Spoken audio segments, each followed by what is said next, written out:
राधे राधे, जय श्री कृष्ण, जय एकादशी। हिंदू धर्म में एकादशी का बहुत अधिक महत्व होता है। इस बार की एकादशी देवउठनी एकादशी है। कार्तिक मास के शुक्ल पक्ष में पड़ने वाली इस एकादशी का अधिकतम महत्व होता है।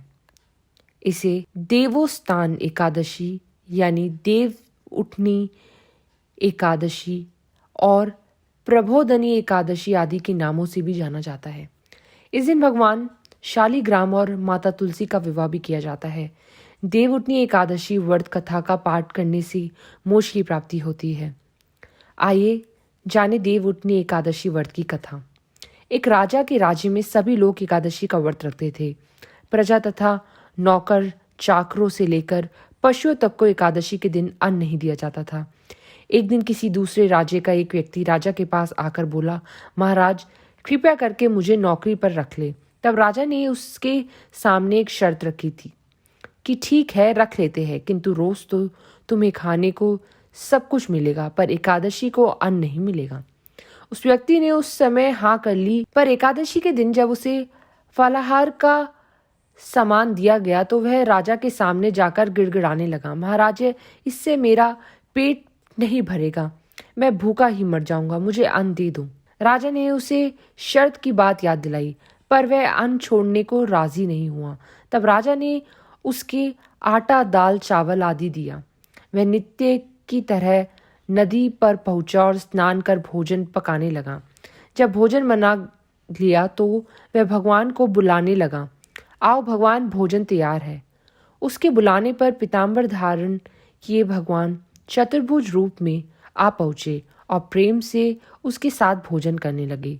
भोजन करके भगवान अंतर्ध्यान हो गए और वह अपने काम पर चल गया। 15 दिन बाद अगली एकादशी को वह राजा से कहने लगा कि महाराज मुझे दुगना सामान दीजिए। उस दिन तो मैं भूखा ही रह गया। राजा ने कारण पूछा तो उसने बताया कि हमारे साथ भगवान भी खाते हैं, इसलिए हम दोनों के लिए यह सामान पूरा नहीं होगा। यह सुनकर राजा को बड़ा आश्चर्य हुआ। वह बोला कि मैं नहीं मान सकता कि भगवान तुम्हारे साथ खाते हैं। मैं तो इतना व्रत रखता हूँ, पूजा करता हूँ, पर भगवान ने मुझे कभी दर्शन नहीं दिए। राजा की ये बात सुनकर वह बोला, महाराज यदि विश्वास ना हो तो साथ चलकर देख ले। राजा एक पेड़ के पीछे छिप कर बैठ गया। उस व्यक्ति ने भोजन बनाया तथा भगवान को शाम तक पुकारता रहा, परंतु भगवान ना आए। अंत में उसने कहा, हे भगवान यदि आप नहीं आए तो मैं नदी में कूदकर प्राण त्याग दूंगा। लेकिन भगवान नहीं आए। तब वह प्राण त्यागने के उद्देश्य से नदी की तरफ बढ़ा। प्राण त्यागने का उसका दृढ़ इरादा जान श्री भगवान ने प्रकट होकर उसे रोक लिया और साथ बैठकर भोजन करने लगे।